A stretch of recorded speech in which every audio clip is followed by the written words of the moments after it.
Welcome back. I hope you all had a good week at school. I bet things were just a little different for you from what we were used to when you go to school. I'm sure it's going to be just fine. You'll get used to it. Hopefully, everyone enjoyed their mobile craft and lesson. So let's continue with God's creation. Last week, we talked about all that God created in those 6 days, because remember, He rested on the seventh day. If we remember, on the sixth day, He made mankind. He took some clay from the ground and made the shape of a man. He gently breathed into the shape, and the man's eyes opened, and he began to live. God called him Adam. The Lord made everything so very beautiful, He named the garden where Adam lived Eden. It was gorgeous. So many beautiful flowers, trees, and so much to eat. Adam was a lucky man. But God, He felt sorry for Adam. He was all alone.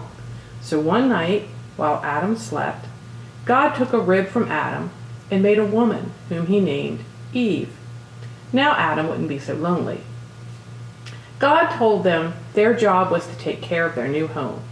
He blessed them and said, "This is all for you. Help yourself to anything you like, but never touch the tree in the middle of the garden. That tree gives you knowledge of good and evil.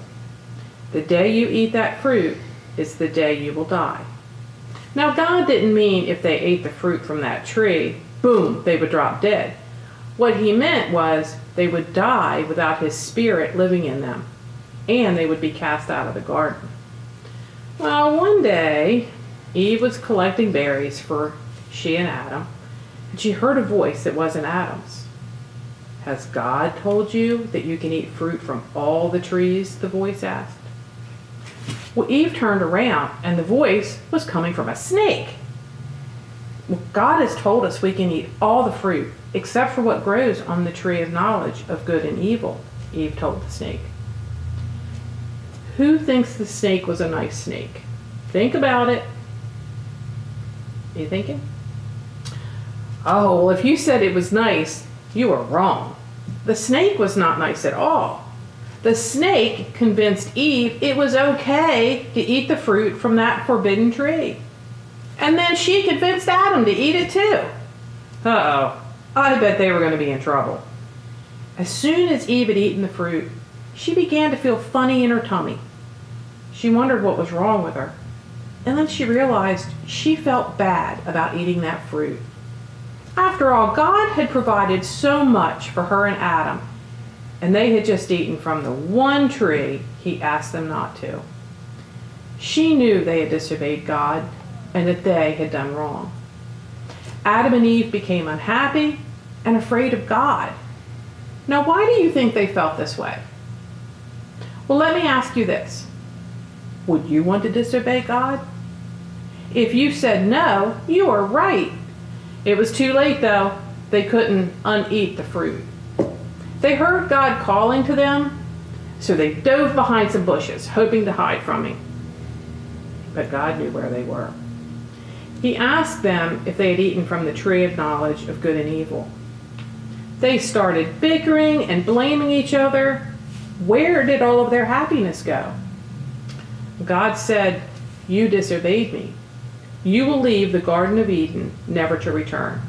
You must make your own way in the world. Nothing will come easy for you as it was here in the garden I created for you." So let's talk about that tree for a minute. God had told Adam and Eve they could have anything they wanted in the garden except fruit from that one tree. We call that tree the tree of knowledge of good and evil. Now, the tree was certainly not evil. After all, Adam and Eve did eat from that tree. But unlike what God said, they did not die, even though they did eat the fruit that God told them not to. While they didn't actually die, they did start to bicker and argue. They no longer seemed happy, like before. They were trying to place blame on each other for eating the fruit when they both had eaten it. What Adam and Eve learned that day by eating from that tree is not everything is good. The snake was certainly evil when he convinced Eve to eat the fruit. When Adam and Eve ate from that tree, they committed the very first sin. They had disobeyed God. They had done the exact opposite of what he had asked of them. So the tree was not evil, but it was where Adam and Eve sinned. It was a big lesson for them in what God was and what was good and what was evil. Do you think God still loved Adam and Eve, even though he made them leave the beautiful garden? If you said yes, you were right. Even though they had sinned against God by disobeying him, by eating the fruit, he still loved them very much. However, he did make them leave the garden and find food and shelter on their own without his help. So even if we sin, and we all do, we know God still loves us. So this week, you'll find your bulletins online, and I hope you remembered them last week. This week is about, you guessed it, Adam and Eve. There's some puzzle pages as well as some coloring books to download. And your craft this week is on its way if you haven't received it yet. Who has ever made a paper chain? Well, this week we're making the snake. I've put all the colored paper and supplies you'll need to make your snake in the mail. And I put some googly eyes in a baggie along with the instructions on how to make it. Hopefully yours will look kind of like mine. It's really pretty easy, right? Let me just show you real quick. So I put together 3 pieces, and all you do, for me, it's easiest to use tape. So I put my googly eyes on, and I use this as the mouth, but on your instructions, this is what your instructions will look like. It actually shows that you can cut out regular eyes and a forked tongue. Or you can just use the googly eyes I send. Whichever you want to do is fine, because you know in Sunday school it's your artwork, so therefore it's going to be beautiful. So you just link them into each other, and I use tape because it's just the easiest. You can use glue, whatever you have at home, you just tape them together. And we're just going to make the chain bigger and bigger and bigger.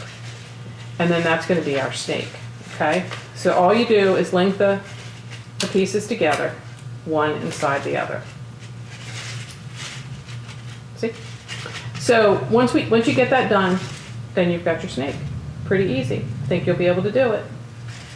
There's a lot for you to do, the coloring, the puzzles, and your snake.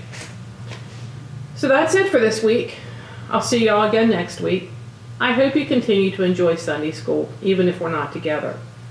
Don't forget, I want to see pictures. You get to see me, but I don't get to see you, and I don't get to see your really cool crafts. So if you can send me a picture, text it to me, it would be great. Remember to keep wearing your mask, even though it's a pain, I know. Wear that mask, keep yourself and everybody around you safe.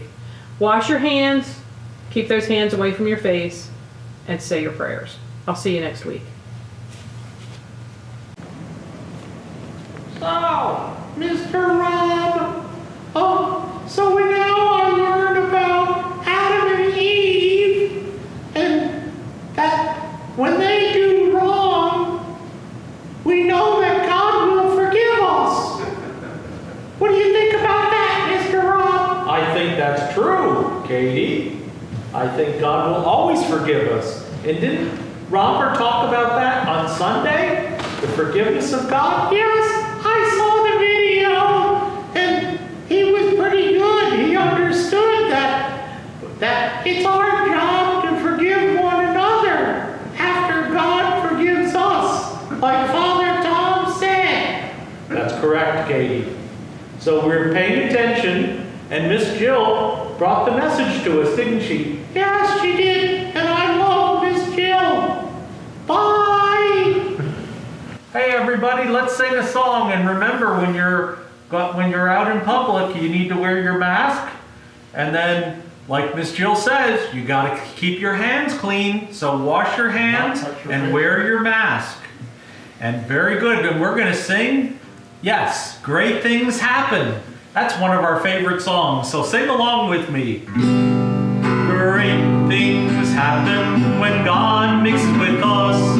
Great things happen when God mixes with us. Great and beautiful, wonderful things. Great things happen when God mixes with us.